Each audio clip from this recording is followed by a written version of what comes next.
When someone throws at you the line, "Hey, there's a study," or "Have you seen the latest study?"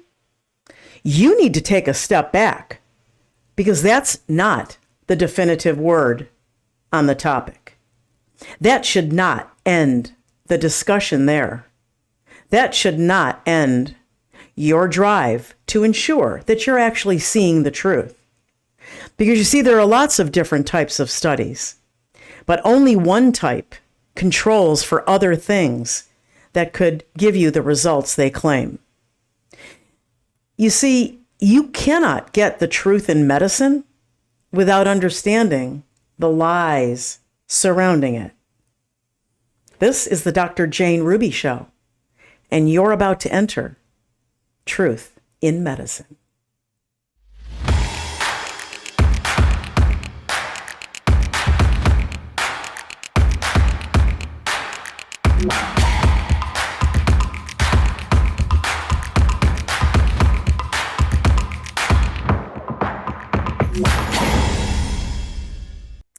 Welcome to the Dr. Jane Ruby Show on this Monday, September 22nd, 2025. At the time of this taping for tonight's show, we are awaiting a late-day announcement from President Trump and HHS Secretary Robert F. Kennedy Jr. regarding what they claim to be the cause and the cure of autism. Before we get into that, I want to thank my title partner, Augusta Precious Metals. Remember that gold is not just an investment. It's a protection, and it's real currency. Go to goldwithjane.com and get your free IRA gold guide and learn more about why this is so important for you to protect your retirement investments. Well, autism has been the subject of the childhood immunization schedule for many years. Why? Because the rates of autism in children have proportionally increased along with the increase in the number and frequency of injections foisted upon fetuses, newborn babies, and young children. Is it 100% proof of causality? Truthfully, no. But the correlation and the association is the highest of any other factor. Well, the rumor is that they will announce that the antipyretic analgesic medication called Tylenol, as the branded name, known generically as acetaminophen in the United States and paracetamol outside the US, that this drug is the cause of autism and the increasing rates of it. The public needs to understand that they have signaled ahead that they are basing those claims on several published studies that were actually done 6 to 10 years ago. It seems awfully convenient that they're dragging them out now, but that's not the point of this. You need to understand that without a study that controls, which is why we call it a controlled study, for other factors, you cannot connect one thing to another, especially in causality. So let's start from the beginning and allow me to differentiate some language for you. You've heard and will hear much more frequently the phrases correlated with, associated with, and I need to start there. Regardless of the study, regardless of the statement being made, who's making it, what federal agency, or what other authoritative figure making the statement, correlation and association, which are pretty much the same thing in research, but the bigger point is that when you hear that, that should be a red flag to you. When you hear either one of those in a phrase, correlation to, association to, or with. Correlation or association is not causation. Every honest researcher understands that. In fact, causation is never 100% proven. It is never absolute. It can only be to a high degree of confidence level, which is a statistical term that comes out in the results of a study based on your analytics in your statistical methods. In fact, as I said, any honest lead researcher will include in the limitations section of their scientific write-up of their study that correlation should not be interpreted as causation. And we will see that as I go through these studies. It's important for you to understand the distinction because they're using those phrases now to get the public to see it as causality. And then you run out to hundreds of other people and say, oh yeah, they already proved it. It's caused by this or that. So now that we have the understanding that the frequency of something, in other words, the association and the frequent association of one thing to another, does not mean that one causes the other, let's take a closer look at some of the studies that have been floated out there as the foundation for this claim that has been bantered around every level of media. The first study here, which was done by Johns Hopkins University and published in 2019, drew a correlation to the presence of Tylenol and its metabolites they claimed were more prevalent in babies' umbilical cord blood that then went on to have autism as an older baby or young child. The title of the article, Association of Cord Plasma Biomarkers of the In Utero Acetaminophen Exposure with Risk of Attention Deficit, Hyperactivity Disorder, and Autism Spectrum Disorder in Childhood. And in this study, they analyzed umbilical cord blood samples in newborns that were reported to have exposure to Tylenol in utero. And they were found to have higher rates of autism diagnoses later in childhood. However, the research team itself, and I quote, stated, although the study found a consistent association between biomarkers of acetaminophen and its metabolites in the cord blood and the eventual or higher risk of ADHD and autism, it should not be interpreted that the Tylenol use causes these disorders. The researchers in that study at Johns Hopkins ended the paper with a warning, and I quote again, quote, more studies are clearly needed to further clarify the concern, and until it is certain, parents and providers may want to consider the benefit and potential risk when making a decision on the use of acetaminophen during pregnancy or the postpartum period. Let me be really clear about something for you as the audience. As a medical expert and a licensed prescriber, I want to say unequivocally, I'm no fan of acetaminophen or any version of the branded Tylenol, because it has been repeatedly shown to be liver toxic, even in the most healthy of persons. And woe to elderly people who cannot take non-steroidal anti-inflammatories for their propensity to make you have a longer bleeding time because they're given Tylenol like it's candy, and they're already in an age-related slowdown of their liver function. Okay, more about that another time. But you should know now, that the compound acetaminophen destroys the body's natural antioxidant glutathione. And that's where it leads to liver impairment and then eventual failure. Tylenol is well known, trust me, among doctors and nurses in clinical practice to be hepatotoxic, even with just a few doses and even in the healthiest and youngest of people. Why do they push it? Pharmaceutical money. They'll say, well, we don't have anything else to push. Of course, because they don't push anything, or they don't promote anything, I should say, that is in the natural realm, because they can't get paid or reimbursed for it. Because as Dr. David Martin once aptly said in his interview with Tommy Robinson, most doctors are prostitutes. Sorry if that offends, but the truth can sometimes hurt. In my medical experience and opinion, the drug should never have been approved by the FDA. But here we are. The FDA is now known to us as an agency that follows and takes the money and direction, all of its decisions based on financial incentives, because it's by the pharmaceutical company, because it's owned by them. And because of this unholy alliance between the U.S. government, all the agencies under HHS, and the multi-trillion-dollar pharmaceutical industry. Here are some of the published, these are peer-reviewed journal articles published, samples of published articles warning in the literature, and I'm sure you can find many more yourself by going to pubmed.gov, the government's repository for published scientific work. Here's one. Acetaminophen-induced acute liver failure is more common and more severe in women. Okay, that was their finding. Don't take these titles, by the way, and say, oh, it's only affecting women.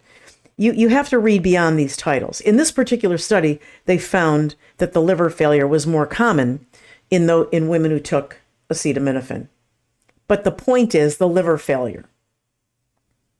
Here's a second one. Treatment of acetaminophen poisoning. Now, it does not take, that makes you think poisoning. Well, they must have taken the whole bottle. No. It's a very small margin of error, margin of injury, meaning it doesn't take a lot to do it. It doesn't take a lot of acetaminophen to be poisoned by it. Another one. Hepatic failure with fatal outcome during pregnancy following administration of a single therapeutic dose of acetaminophen, a case report and literature review. Those types of publications are supposed to serve prescribers like doctors and nurse practitioners and pharmacists awareness because they're dispensers. It is to serve their awareness so that they can weigh risk-benefit ratio. They can warn the prescribers that this is possible. So this is not a reprieve, bottom line, for Tylenol. The point of this is to separate out the bullshit from the truth. Tylenol and its generic forms called acetaminophen and paracetamol are not direct cause agents for autism. Take a look at this. This disgusting upward progression of more and more toxic shots with hundreds of adjuvants, by the way, which we're not even, directly focusing on the adjuvants. When they say, oh, Tylenol is causing the autism, what about the adjuvants in the vaccines? This is how they get to sweep it under the rug. But this upward progression of more and more shots with hundreds of adjuvants, by the way, and a lot of these adjuvants are not disclosed. We only know what's been disclosed. I've made that argument 1,000 times with the COVID shots. But this upward progression is very highly associated with the increasing rates of autism, neurological damage, cognitive dysfunction and struggles, and all the other challenges that go with autism. Between the two, Tylenol and vaccines, the association is much more significant between autism and vaccines, which, as I said before, and I'm being scientifically honest, does not prove causality. Nobody knows 100% for sure, absolutely, unequivocally, empirically 100% that the vaccines cause it. But it makes a much stronger case for it. It's not whether there's an association or not. It's the degree of the association. It's the frequency of the association. It's the association overwhelming all other factors. And that's what vaccines do.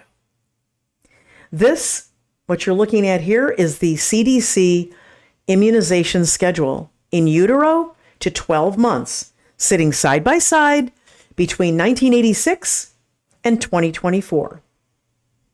In 1986, there were 5 immunizations on the childhood schedule. I was born in 1954. I think there were 2. It was just polio and smallpox. That's it.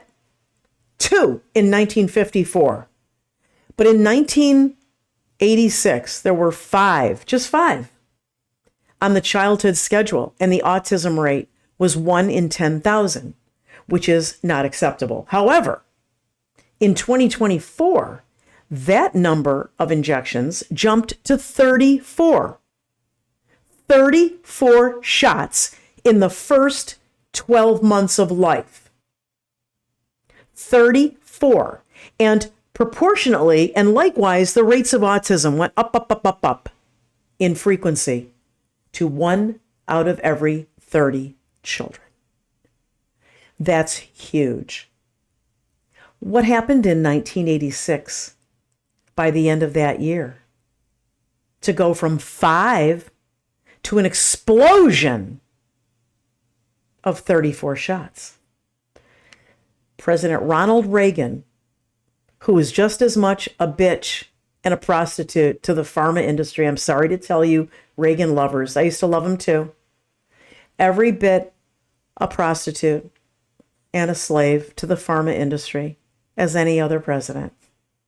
He signed the National Childhood Vaccine Injury Act, which did 2 things. It took away all legal liability for the companies. That's why they started making them in droves. And that's why they only made a couple in the 50s and 60s, because they were responsible. They were financially and legally liable.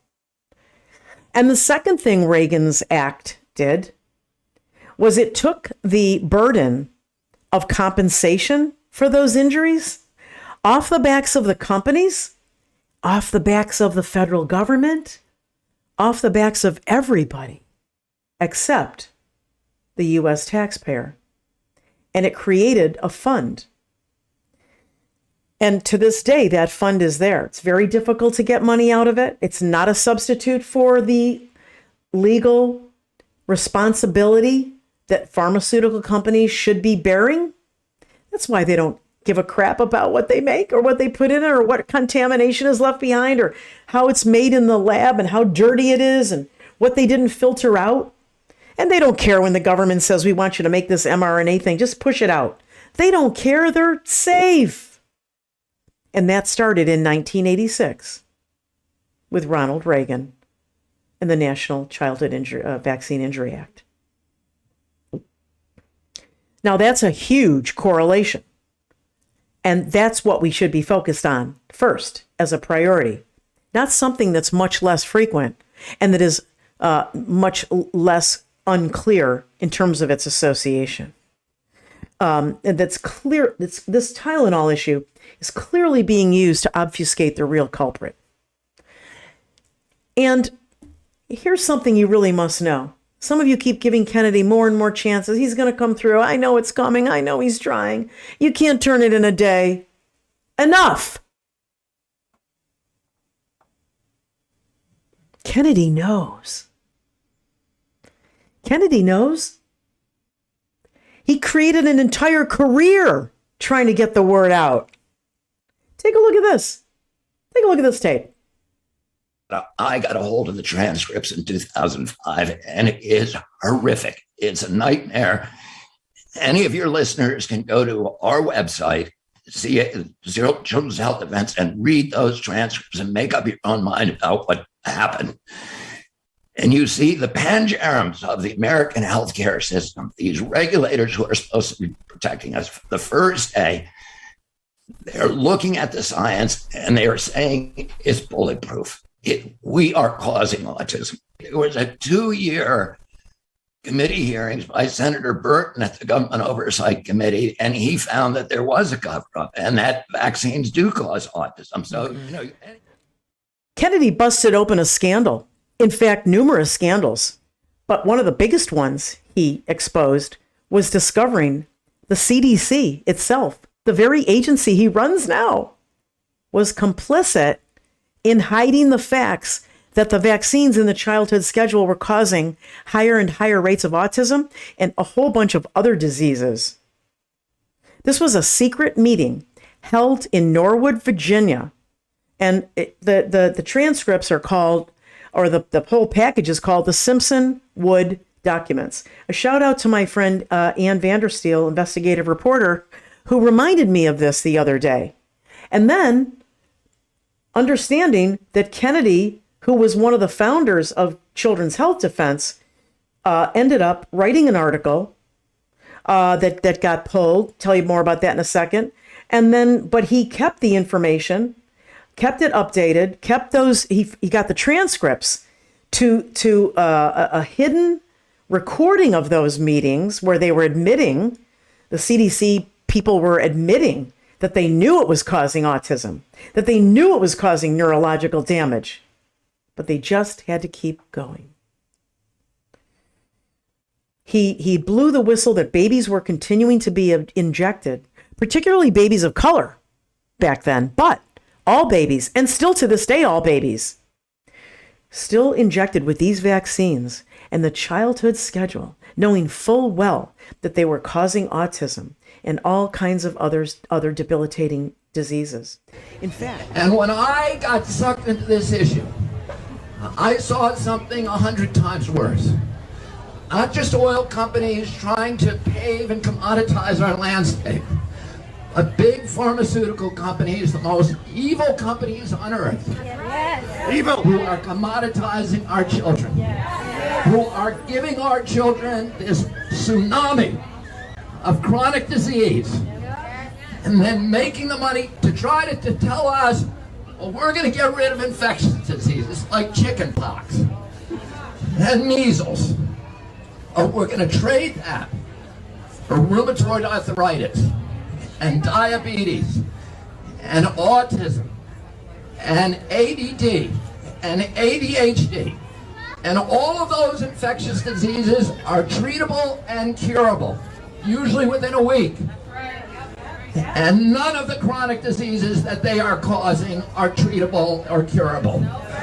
And they're making $50 billion selling our kids these mandated vaccines that are untested and liability-free, but they're making $500 billion a year selling them the EpiPens, the seizure medications, the Prozac, the albuterol inhalers, the rheumatoid arthritis medications, the diabetes medications that our children are now addicted to for life because of these vaccines. In fact, you can still find those documents. The transcript that he published on both Rolling Stone and Salon that eventually were removed when those companies were taken over by people with other interests, if you know what I mean. But they are now safely in the archives of Children's Health Defense. And if you go to the Children's Health Defense website, if you put in keywords like Simpson Wood,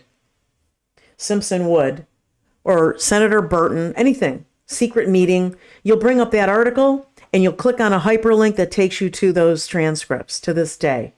And I commend Secretary Kennedy for that. And I want to tell you something else. I give Children's Health Defense a lot of flack because a lot of times they ride the fence. Honestly speaking, they'll follow Kennedy when he reneges or flips 180 and screws us, and they'll kind of support him in that. And I call them out every time they do it. Okay. But they've done more good than not good. And I want to acknowledge that. The military version of Children's Health Defense actually blocked me because I was challenging them on stop going to your Congress people that exempted themselves from these shots. You're not going to get any help from them, but they don't want to hear it. They don't want to hear it because they want to live in that denial. But that's another faction of Children's Health, CHD. That's not CHD itself. But if you go to the CHD website, you will find these transcripts and they're going to blow your mind. Well, Kennedy's CDC, let's see what he comes out with this afternoon. Because Kennedy's CDC, I contend, is still filled with people that are hiding data. Hi, everyone. I just read a report that Americans are outliving their retirement savings, leaving them in a doomed position. That's because their retirement has been set up the same as before, using the old default strategies that haven't changed since the 1970s. Well, this is great for financial advisors and retirement companies, but often leaves your life savings positioned poorly. Companies like BlackRock and Vanguard keep getting bigger, while your retirement struggles to keep pace with rising expenses. But it doesn't have to be that way. My great friends at Augusta Precious Metals have put together an important report tailored to my audience. Many of you have over $100,000 in your IRA, 401k, or TSP, which means you need to get your hands on this concise but powerful 2-minute report about how to take full control of your financial future. Go to goldwithjane.com. That's goldwithjane.com, or text Jane, Jane, to 35052. to get instant access to this free report. In it, you'll learn the one step you can take that will open the doors to a modern way to protect and grow your retirement. It uses the same strategies the wealthy use to protect their portfolios. Even companies like BlackRock and Vanguard use these strategies themselves without sharing them with their clients. Well, now you can start taking advantage of them as well. If you have over $100,000 in your retirement accounts, you need to contact my friends at Augusta Precious Metals by visiting goldwithjane.com or text Jane to 35052. Your future self will thank you.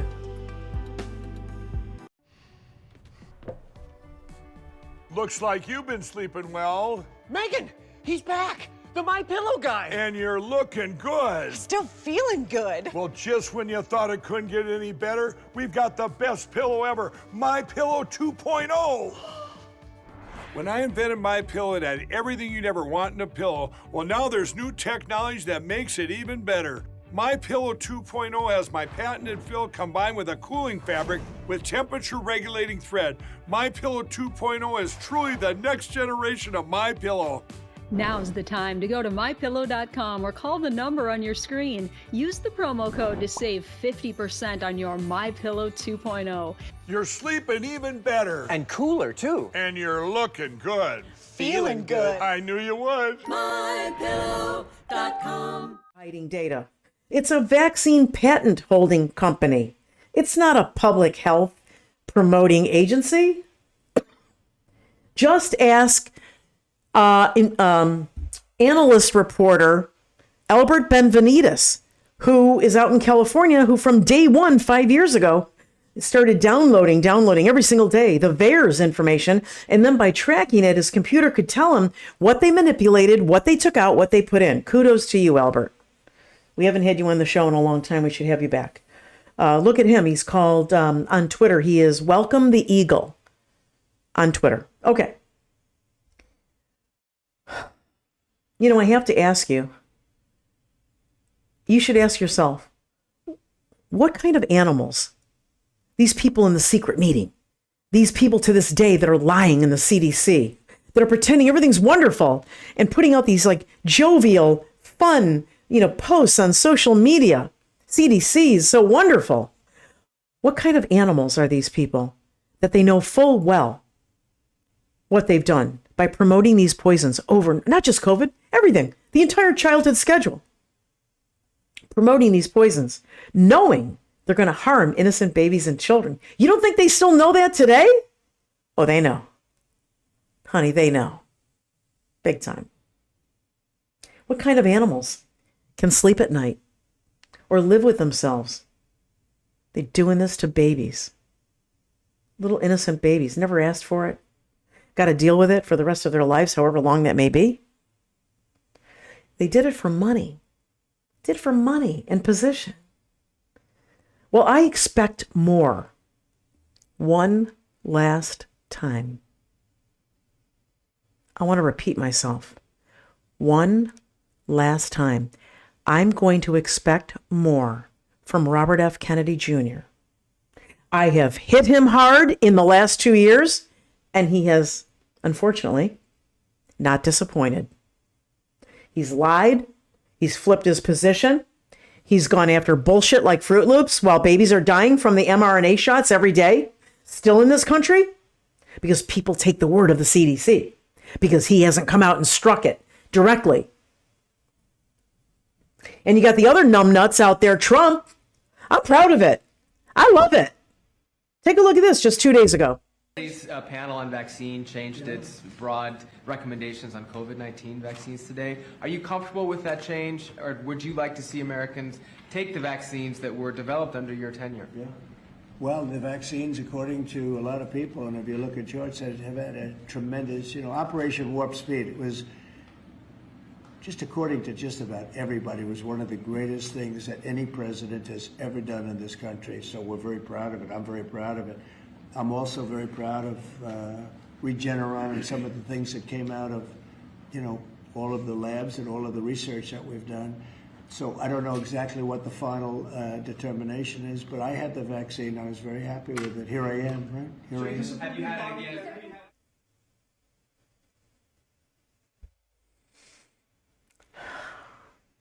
Back to Kennedy. I'm going to make an all call to you tonight, Secretary Kennedy. Now is the time to step up.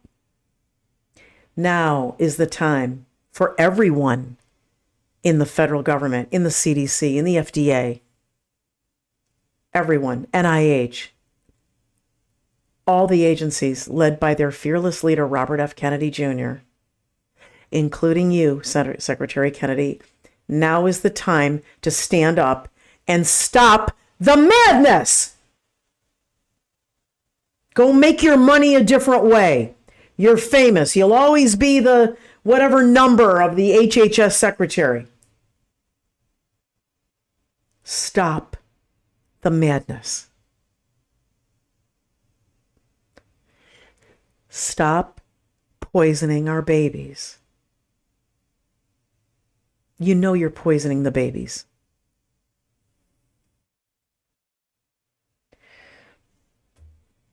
Really get emotional because they're so little and so beautiful, and you're just poisoning them. You're allowing them to be poisoned. The blood is on your hands if you don't step up. Before I wrap, there's another study that you're going to see them use, and I want to mention it. It's already getting a lot of attention and being used by a number of public figures to make this false argument that yeah, Tylenol is the culprit. Tylenol, okay? To sort of lay the foundation for these two. This is actually not a publication. A publication is defined as a peer-reviewed article that passed the muster of a panel of disinterested, financially, scientifically, whatever, disinterested experts. I've sat on those panels. I've had my papers reviewed by those panels. Every journal has them. This paper is not peer-reviewed yet. And interestingly, and yet it's being touted as the reason why they're saying it's Tylenol causing autism. It's not even a published paper. Anything is a white paper or a research paper. It's not been peer-reviewed.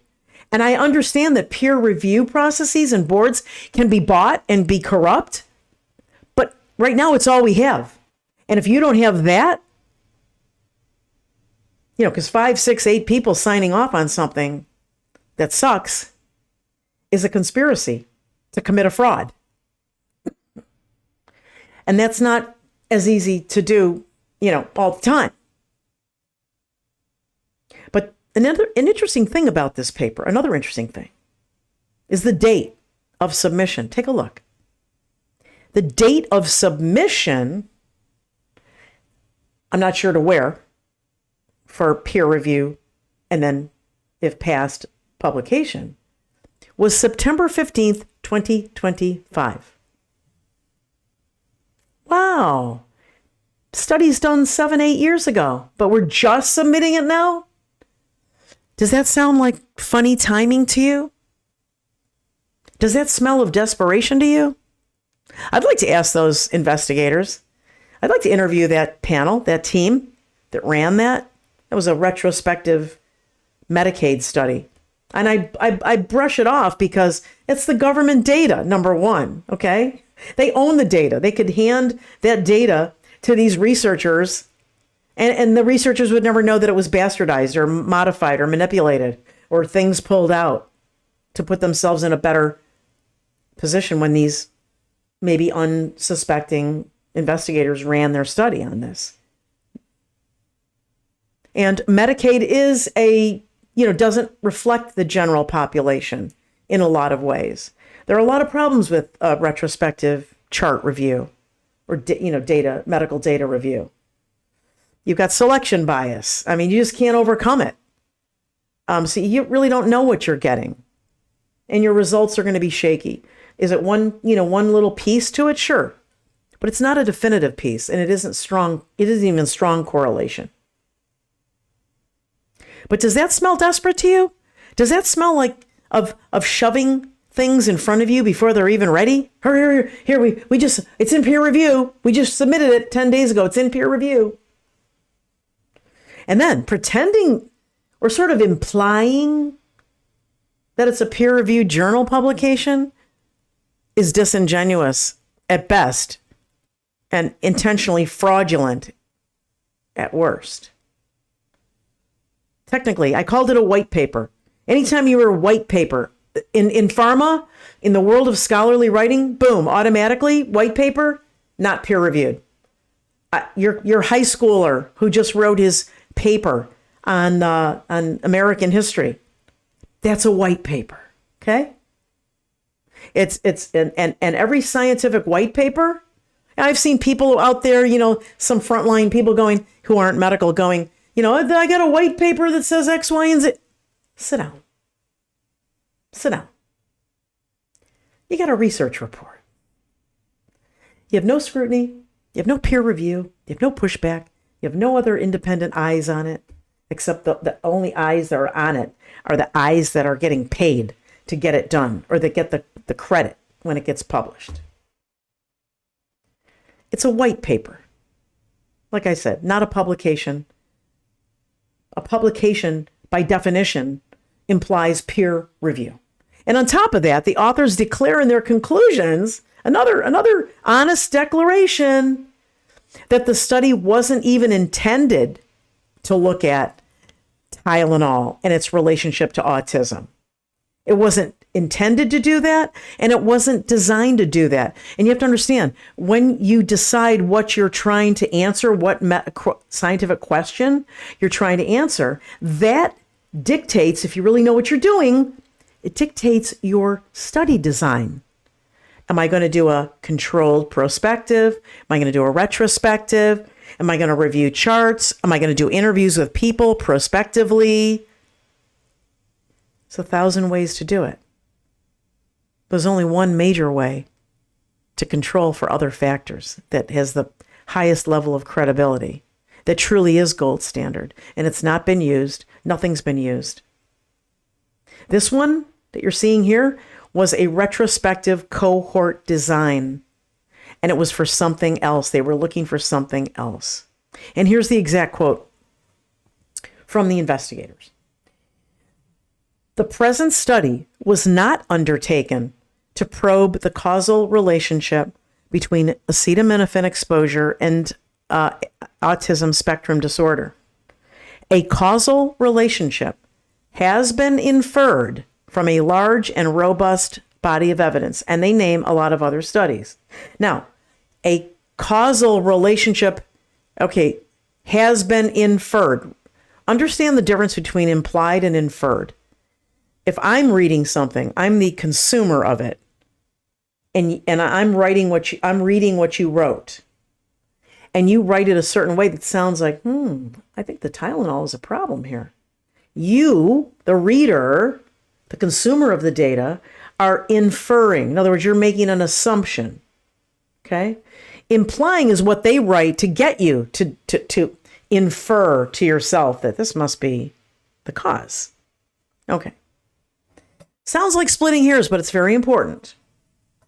They go on to say, and the present study is not designed to address that issue.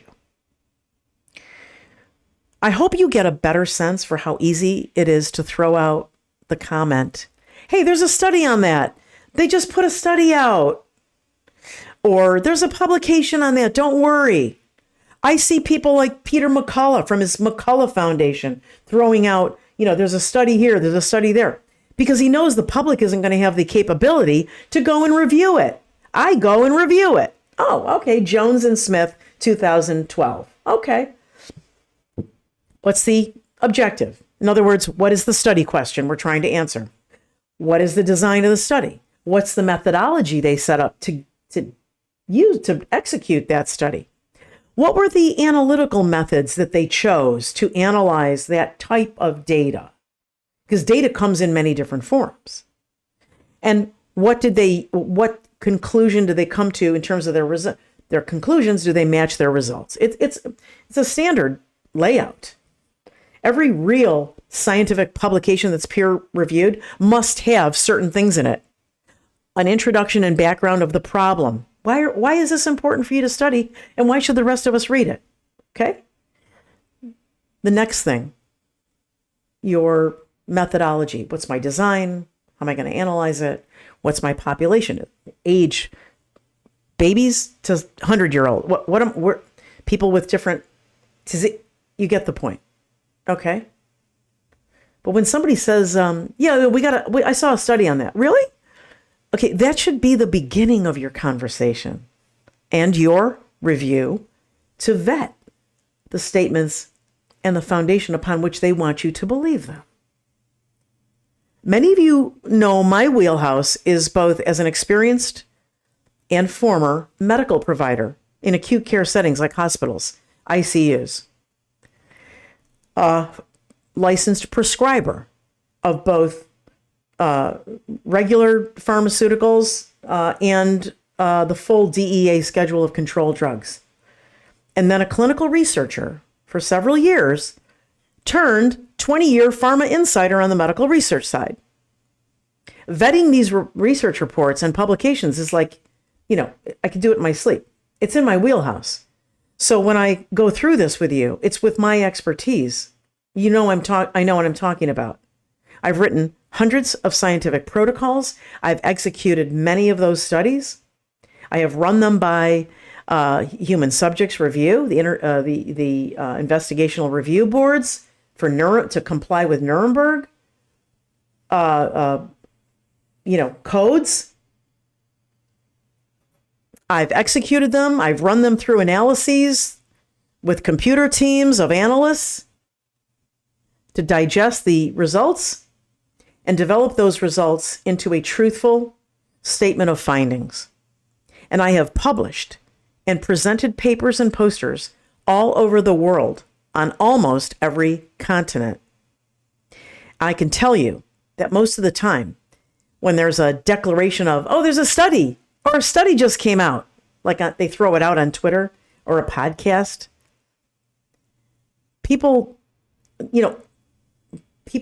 lay people wouldn't even begin to know how to decipher that or digest it, break it down.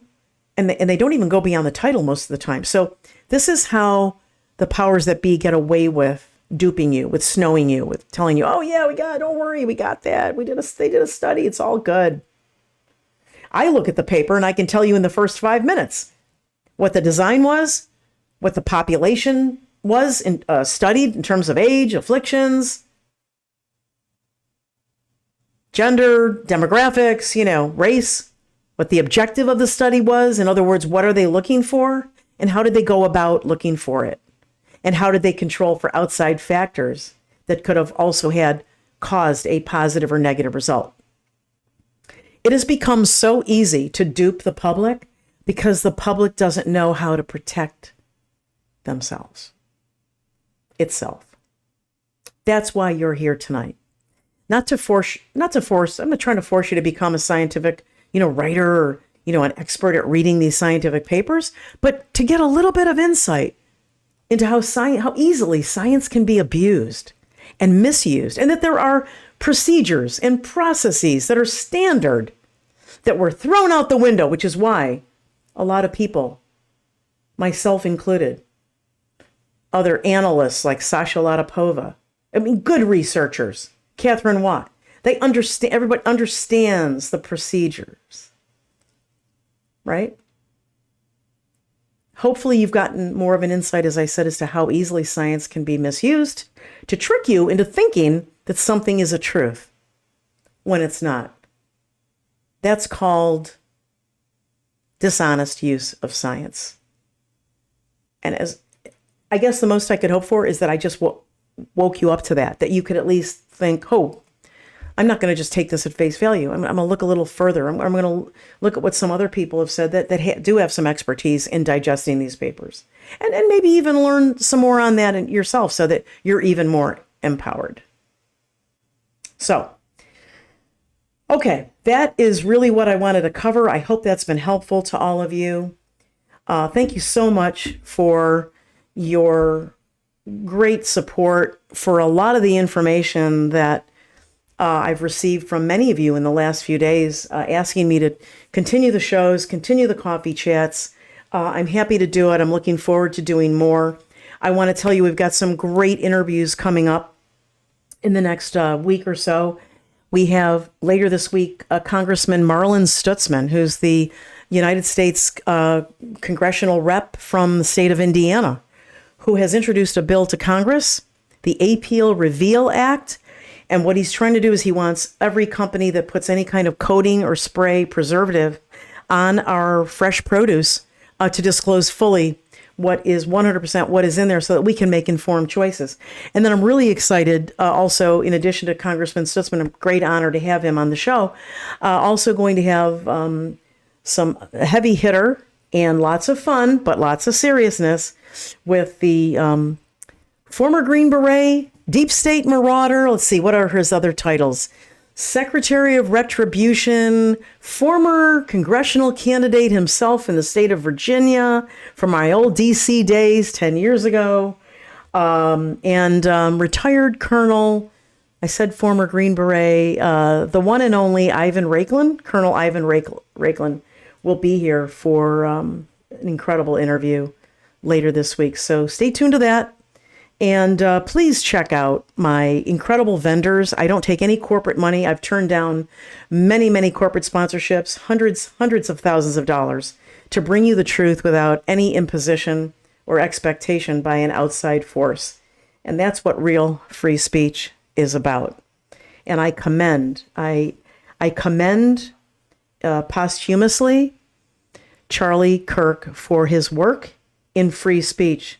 It is now being twisted to create the opposite of a tyrannical government, and he is mortified looking down from heaven. But go look at his old tapes. Everything is free speech, and I agree with him. I'm a free speech absolutist myself. So God bless you all. Have a wonderful evening, and we'll see you next time for Coffee Chat and the Dr. Jane Ruby Show. Good night, everybody. God bless. Wow.